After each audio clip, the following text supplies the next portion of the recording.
मित्रों, कोरोना महामारी के खिलाफ देश की जो लड़ाई चल रही है, आदरणीय प्रधानमंत्री जी के नेतृत्व में और उनके मार्गदर्शन में देश के अंदर सभी राज्य प्रभावी भूमिका के साथ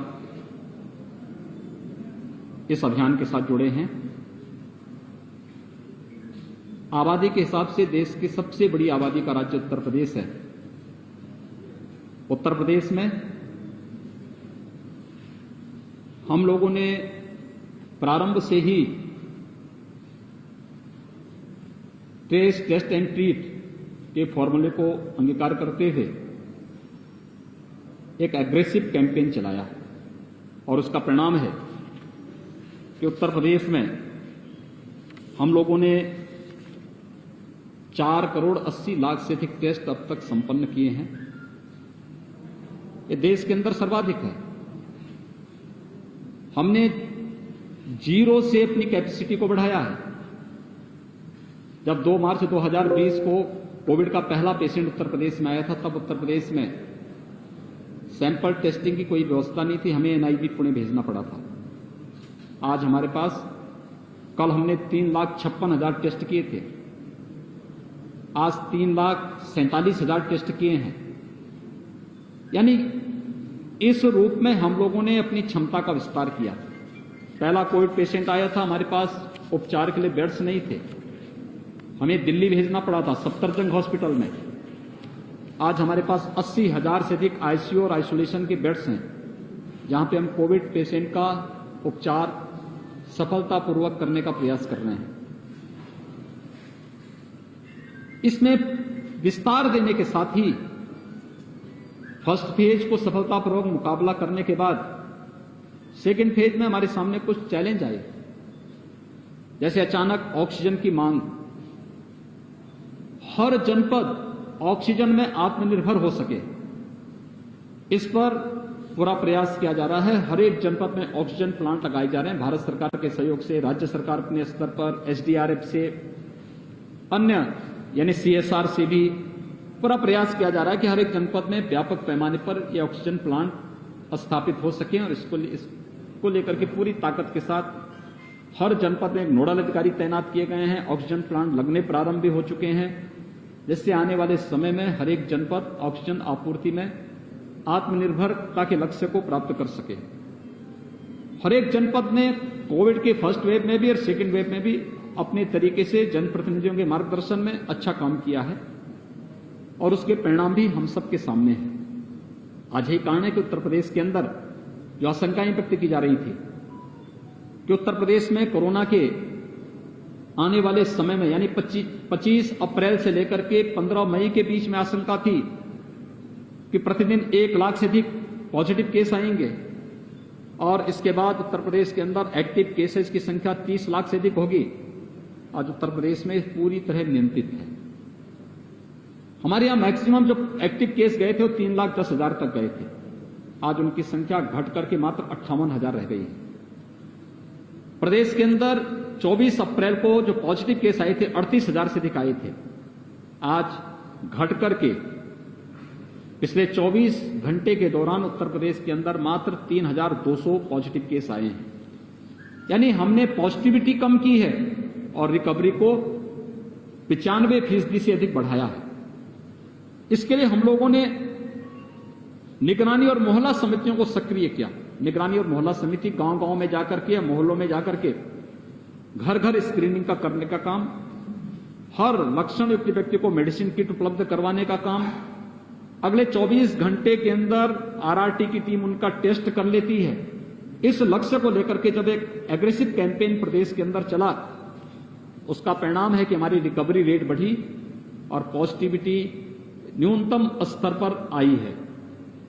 लगातार हमारी तैयारी इस दिशा से चल रही है। हमने इसी दौरान थर्ड वेव की भी तैयारी प्रारंभ की है। यह थर्ड वेव 2 प्रकार से हमारे लिए चुनौतीपूर्ण होगा। एक तो ये बच्चों के लिए, जिससे जो आशंका व्यक्त की जा रही है कि बच्चों की दृष्टि से खतरनाक हो सकता है, और दूसरा जो आशंका, दूसरा हमें यहां पर और भी अलर्ट रहना है, क्योंकि इंसेफ्लाइटिस, मलेरिया, डेंगू और तमाम अन्य बीमारियों की दृष्टि से पूर्वी उत्तर प्रदेश का गोरखपुर और बस्ती कमिश्नरी काफी संवेदनशील है।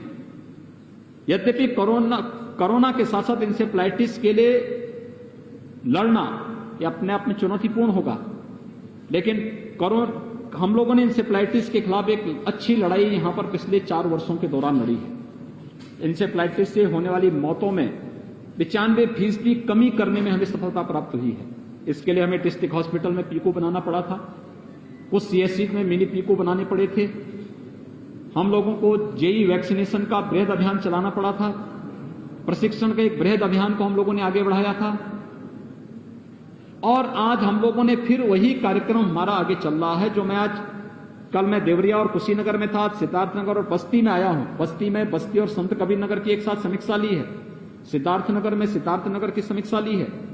इसके पीछे का उद्देश्य ही यही है कि हम दोनों के लिए अभी से अपनी तैयारी को आगे बढ़ा लें। वर्तमान में कोरोना पोस्ट कोविड केयर के लिए, कोरोना के बाद जिन लोगों को नेगेटिव रिपोर्ट आ गई है लेकिन फिर भी कुछ शिकायतें हैं, उनके लिए पोस्ट कोविड वार्ड बनाना, उनका उपचार, निःशुल्क सारी सुविधाएं उनको उपलब्ध करवाना, उनके परिजनों के लिए भी भोजन की व्यवस्था कम्युनिटी किचन के माध्यम से करवाना। जहां इसकी समीक्षा लेने के लिए मैं यहां पर आया हूं, वहीं अन्य संभावनाओं को भी आगे बढ़ाने की तैयारी मजबूती के साथ की जा रही है।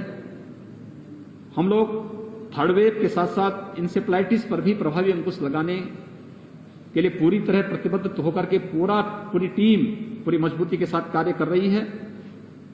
वैक्सीनेशन का एक कार्यक्रम अत्यंत महत्वपूर्ण है और हम लोगों ने सफलतापूर्वक इस कार्यक्रम को अब तक आगे बढ़ाया है। 1 जून से हम लोग प्रदेश के सभी 75 जनपदों में 18 वर्ष से लेकर के 44 वर्ष की उम्र के लोगों को, उन सभी युवाओं को वैक्सीन देने जा रहे हैं। उसमें हमने कुछ प्राथमिकताएं भी तय की हैं, जैसे अभिभावक स्पेशल बूथ, 12 वर्ष से छोटी उम्र के जितने भी बच्चे होंगे उनके अभिभावकों को चिन्हित करके उनको वैक्सीन लगाया जा सके, इसको एक प्राथमिकता के आधार पर लिया जा रहा है। न्यायिक अधिकारियों के लिए अलग से बूथ बन सके, जहां उनका निवास स्थल है उसके आसपास कहीं बन सके, इसको प्राथमिकता के आधार पर करने का प्रयास किया जा रहा है। इसके अलावा मीडिया के लिए अलग से बूथ बने, उनके परिवार के लोग उससे लाभान्वित हो सकें, इसके लिए एक अलग से प्रयास करने का प्रयास हो रहा है। और सरकारी कर्मचारियों के लिए भी एक व्यवस्था बनाने का प्रयास किया जा रहा है। कोरोना के खिलाफ जो देश की लड़ाई है, यह भारत के 135 करोड़ लोगों को बचाने का अभियान है। हम लोग आभारी हैं आदरणीय प्रधानमंत्री जी के, जिन्होंने 2 स्वदेशी वैक्सीन इस देश को समय पे दिए हैं, क्योंकि किसी वायरस के खिलाफ 1 साल से पहले वैक्सीन आना ये पहली बार हुआ है। इससे पहले किसी भी, आपने देखा होगा डेंगू के खिलाफ अब तक कोई वैक्सीन नहीं आ पाया। अन्य जो बीमारियां उनके खिलाफ एक्यूट इंसेफ्लाइटिस सिंड्रोम का कोई अब तक वैक्सीन नहीं आ पाया। लेकिन नेतृत्व, लीडरशिप जब काम करती तो उसके परिणाम भी सामने आते हैं। और भारत अकेला देश है जिसने 2-2 वैक्सीन एक साथ लॉन्च की। यह वैक्सीन प्रमुखता के आधार पर हम लोग हर जगह उपलब्ध करवाने का प्रयास कर रहे हैं। आने वाले समय में हमारा प्रयास है कि गांव के कॉमन सर्विस सेंटर को इसका केंद्र बिंदु बनाएं और कॉमन सर्विस सेंटर में ही गांव के लोगों का, जरूरतमंद लोगों का रजिस्ट्रेशन करवा करके उनको वैक्सीन उपलब्ध करवा दें। आप सबसे मेरी अपील है, हम इस महामारी से सभी लोग किसी न किसी रूप में प्रभावित हैं। इस बृहद अभियान के खिलाफ हम सबको एकजुट होकर के आम नागरिक को भी जागरूक करना पड़ेगा। जैसे कोविड प्रोटोकॉल का पूरा पालन, हाई रिस्क कैटेगरी के लोग बाहर न निकलें, 60 साल से ऊपर के लोग, 10 वर्ष से छोटी उम्र के लोग, बच्चे, गर्भवती महिलाएं, कमजोर इम्यूनिटी के लोग या एक से अधिक बीमारियों से ग्रसित कोई भी व्यक्ति अगर अपना जितना बचाव कर सकता है करें। अन्य लोगों को बाहर निकलना ही है आवश्यक कार्य से, तो वे मास्क और 2 गज की दूरी का पालन अगर कर सकें तो कोविड से बचने के लिए उत्तम उपाय है। दूसरा, टेस्ट से लोग भागे ना। गांव गांव में टीमें जा रही हैं, हर व्यक्ति टेस्ट अपना जरूर कराए। ये टेस्ट उनको सुरक्षा प्रदान करने के लिए उनके घर तक उपलब्ध कराया जा रहा है। WHO ने उत्तर प्रदेश सरकार के इस अभियान की सराहना भी की। इसलिए हमें टेस्ट से भागना नहीं चाहिए। और तीसरा, वैक्सीन से भी हम भागे ना। हमारी पारी जब आएगी हम वैक्सीन अवश्य लगाएंगे, क्योंकि यह वैक्सीन हमारा सुरक्षा कवच होगा। हम लोग इसको अगर जन जन तक पहुंचा करके प्रत्येक नागरिक को इसके लिए जागरूक कर सकेंगे तो इस महामारी के खिलाफ ये जागरण एक बहुत बड़ा कार्यक्रम का हिस्सा होगा। मुझे यही आप सबसे कहना था। बहुत बहुत धन्यवाद।